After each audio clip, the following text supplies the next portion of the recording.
പറഞ്ഞതും പറയാത്തതും മുകേഷ് പറയാത്തത് കേൾക്കാൻ കൊല്ലത്തേക്ക് വന്നതാണ് തെരഞ്ഞെടുപ്പ് പ്രചരണത്തിനിടെ.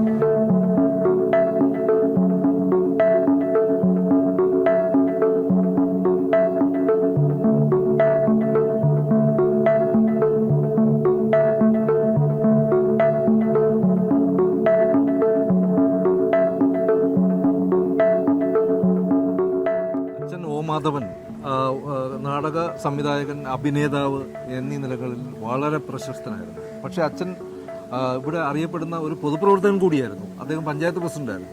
അച്ഛൻ്റെ തെരഞ്ഞെടുപ്പ് സമയങ്ങൾ മുകേഷിന് ഓർമ്മയുണ്ടോ? അതിലേതിലും പങ്കെടുത്തിട്ടുണ്ടോ?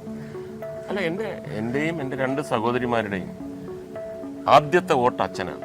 അത് വലിയൊരു ഭാഗ്യമാണ്. അത് ആദ്യത്തെ പഞ്ചായത്ത് ഇലക്ഷനായിരുന്നു. അച്ഛൻ അതിനു മുമ്പ് തന്നെ പഞ്ചായത്ത് പ്രസിഡന്റായിരുന്നു.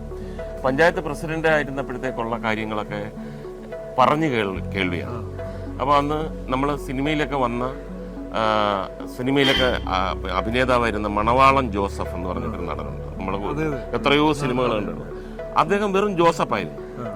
അച്ഛൻ്റെ ആ ഇലക്ഷൻ സമയത്ത് അച്ഛൻ കാളിദാസ കലാകേന്ദ്രത്തിൻ്റെ നടനായിരുന്നു. അപ്പം അവരെല്ലാവരും കൂടെ ഇലക്ഷൻ പ്രചരണത്തിന് വേണ്ടി ഒരു നാടകം സെറ്റപ്പ് ചെയ്തു, ഒരു ഏകാംഗ നാടകം, ഒരു തമാശ നാടകം. അതിനകത്ത് മണവാളന്റെ റോളായിരുന്നു ജോസഫ്.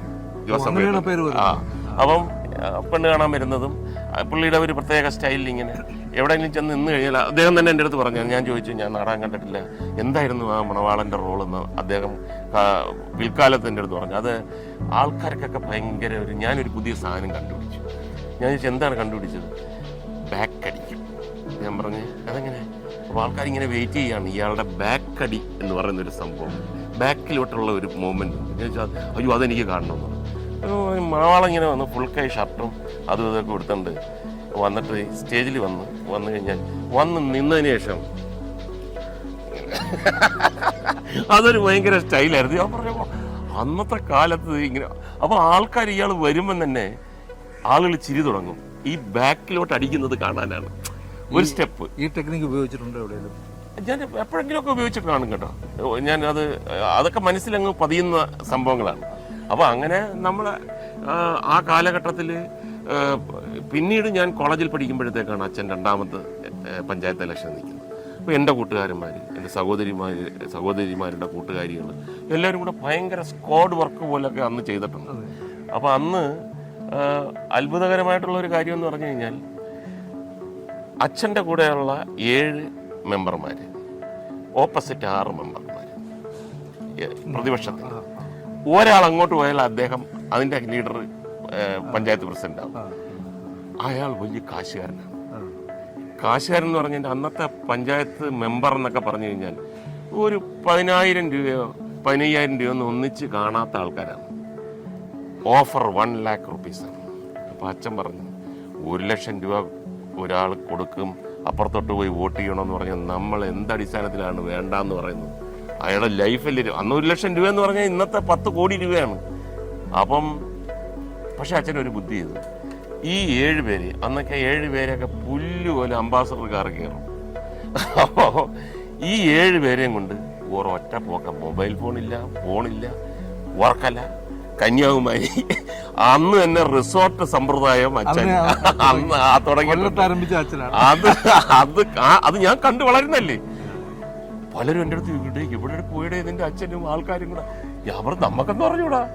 അങ്ങനെ വോട്ടിങ്ങിന്റെ അന്ന് പഞ്ചായത്ത് ഓഫീസിനകത്തോട്ട് കാർ കൊണ്ട് കയറ്റി 7 പേരെയും വെച്ചിട്ട് അങ്ങോട്ട് ഒട്ടി കയറ്റാന്ന് പറഞ്ഞപ്പോഴത്തേക്ക് ജനലൊക്കെ അടച്ച് ജനലിന്റെ മേളിൽ കൂടെ ഒക്കെ 1.5 എന്നൊക്കെ പക്ഷെ പിടികൊടുത്തില്ല. അങ്ങനെയാണ് 2ാമത്തെ പ്രാവശ്യം അച്ഛൻ പഞ്ചായത്ത് പ്രസിഡന്റ്. ഇങ്ങനെ രാഷ്ട്രീയമെല്ലാം നമ്മൾ കണ്ടോണ്ടിരിക്കുകയല്ലേ, നമുക്ക് അറിയാത്ത രാഷ്ട്രീയം ഉണ്ടോ? സിനിമയിൽ മുകേഷ് സ്ഥാനാർത്ഥിയുടെ വേഷം പലതരം വേഷങ്ങൾ ചെയ്തിട്ടുണ്ട്. സ്ഥാനാർത്ഥിയുടെ വേഷം ചെയ്തിട്ടുണ്ടെന്നാണ് ഞാൻ മനസ്സിലാക്കുന്നത്. ആ റോള് ചെയ്യുമ്പോൾ ഇതുപോലെ ജീവിതത്തിലൊരു സ്ഥാനാർത്ഥിയാവുമെന്ന് എപ്പോഴെങ്കിലും ആഗ്രഹിച്ചിട്ടുണ്ടോ, വിചാരിച്ചിട്ടുണ്ടോ? അല്ല, ഒരിക്കലും ഞാൻ സ്ഥാനാർത്ഥിയാവുമെന്നേ വിചാരിച്ചിട്ടില്ല. കാര്യം എനിക്ക് വേറൊരു ലൈൻ കിട്ടിക്കഴിഞ്ഞു. ഇപ്പം കാഴ്ചയ്ക്കപ്പുറം എന്ന് പറഞ്ഞ സിനിമയിലാണ്. അത് വലിയ സംഭവങ്ങളൊന്നുമല്ല. എന്തോ ഒരു പഞ്ചായത്തിലെ ഒരു ഇലക്ഷനാണ്. ഞാൻ സ്ഥാനാർത്ഥിയാണ്. എല്ലാവരെയും കാണുന്നു, പിന്നെ കൊച്ചുങ്ങളെയൊക്കെ എടുക്കുന്നു. എന്നിട്ട് ഈ നമ്മൾ കേട്ടിട്ടുള്ള കാര്യങ്ങളൊക്കെയാണ്. ആത്മാർത്ഥതയുള്ള രാഷ്ട്രീയക്കാരനല്ല. കൊച്ചുങ്ങളൊക്കെ എടുത്തിട്ട് മോനെ എന്നൊക്കെ പറഞ്ഞിട്ട് പിന്നെ വന്ന് കൈ കഴുകുന്നു. അപ്പോൾ അതിനകത്തുള്ള കോമഡിയും കാര്യങ്ങളും ഒക്കെ ഇങ്ങനെ വന്നു. ഒരു കഞ്ചാവ് വിൽപ്പനക്കാരനെ നമ്മൾ പിടിക്കുന്നുണ്ട്. പിടിച്ചിട്ട് ഞാൻ പറഞ്ഞത് നടക്കത്തില്ല, സ്ഥാനാർത്ഥിയാണ് ഞാൻ, ഈ കഞ്ചാവ് വിൽപ്പന ഇവിടെ നടക്കത്തില്ല. അങ്ങനെ അയാൾ ഒരുപാട് ജീവിക്കാൻ വേണ്ടി കഞ്ചാവ് വിൽക്കാൻ ഇവിടെ ചെറുപ്പക്കാരുടെ ജീവിതം തുലയ്ക്കാൻ ഞാൻ സമ്മതിക്കത്തില്ലെന്ന് പറഞ്ഞിട്ട് ഇയാളുമായിട്ട് വഴക്കിട്ടിട്ട് ഇയാളെ പോലീസ് പിടിപ്പിക്കും. അപ്പം എല്ലാവരും പറഞ്ഞു അത് നന്നായി, ഒരു ഇമ്പാക്റ്റ് വന്നു എന്നൊക്കെ പറഞ്ഞ് ആദ്യം. പിന്നെ ഇലക്ഷൻ റിസൾട്ട് വന്നപ്പം ഒരു വോട്ടിനാണ് തോറ്റത്. അപ്പം കൂടെ നിൽക്കുന്നവർ പറഞ്ഞു ആ കഞ്ചാവുകാരനെ വിട്ടിരുന്നെങ്കിൽ നമ്മൾ ഇന്ന് ജയിച്ചേനെ. ക്രൂഷ്യൽ പോയിന്റാണ്. അപ്പോൾ എല്ലാവരും പറഞ്ഞു നീയല്ലേ വലിയ വാശി കാണിച്ചത്, അയാളന്ന് വിട്ടിരുന്നെങ്കിൽ ഡെഫിനറ്റ് ആയിട്ടും അയാളെ നമുക്ക് വോട്ട് ചെയ്തേനായിരുന്നു. അപ്പം ഞാൻ പറയും തോറ്റെങ്കിലും ഞാൻ ചെയ്തത് തന്നെയാണ് ശരി. ഞാൻ കൊല്ലത്ത് സ്ഥാനാർത്ഥിയായിട്ട് എന്തിനു നിൽക്കുന്നു എന്ന് ചോദിച്ചാൽ എനിക്ക് ഒറ്റ മറുപടിയേ ഉള്ളൂ. ഞാൻ കൊല്ലത്തിനെ അത്രമാത്രം സ്നേഹിക്കുന്നു, ഇഷ്ടപ്പെടുന്നു. കൊല്ലത്തുള്ള എല്ലാവർക്കും എന്നിലൂടെ, എൻ്റെ പ്രയത്നത്തിലൂടെ, എൻ്റെ ആ ഇൻഫ്ലുവൻസിലൂടെ ജീവിത സൗകര്യങ്ങളും വികസന പ്രവർത്തനങ്ങളും കൊല്ലത്ത് കൊണ്ടുവരാൻ ഏറ്റവും കൂടുതൽ ആഗ്രഹിക്കുന്ന ഒരു വ്യക്തികളുടെ കൂട്ടത്തിലുള്ള ഒരാളാണ് ഞാൻ. അതുകൊണ്ട് അതിനകത്ത് യാതൊരു അഭിനയവുമില്ല, യാതൊരു ചാഞ്ചാട്ടവുമില്ല. പക്ഷേ ഈ ഡയലോഗ് അല്പം നീണ്ടുപോയില്ല, ഒറ്റ വാചകത്തിൽ പറയാമായിരുന്നു. I love Kollam.